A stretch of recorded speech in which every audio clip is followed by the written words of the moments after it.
Deyir ki, müəllim şagirdlərdə Azərbaycanın təbii bölgələri haqqında mətni oxumağı, işlənmiş terminlərin mənasını izah etməyi və mətndəki məlumatlar əsasında bölgələrdən birini təsvir edən esse yazmağı tapşırır. Bu situasiyada müəllim deyir ki, hansı inteqrasiyanı şagirdlərdə reallaşdırmış olur. Baxırıq. Müəllim burada deməli neyniyir? Şagird mətni oxuyur, oradakı terminlərin mənasını izah edirsə, buna uyğun esse yazırsa, bu fəaliyyətlə bağlı deməli onun oxuması, dil qaydaları və yaxud da lüğət deməli ehtiyatı, yazı və s.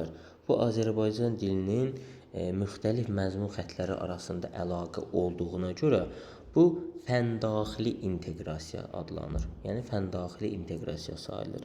Və daha sonra tələb eləyir ki, deyir, mətnin mövzusu Azərbaycanın təbii bölgələridir və bu mövzu coğrafiya fənninə aiddir.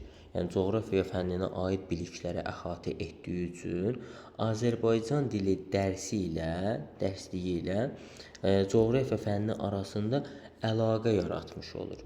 Ona görə də bu həm fənlər arası, həm də fəndaxili inteqrasiya adlanır. Doğru cavabımız C variantıdır.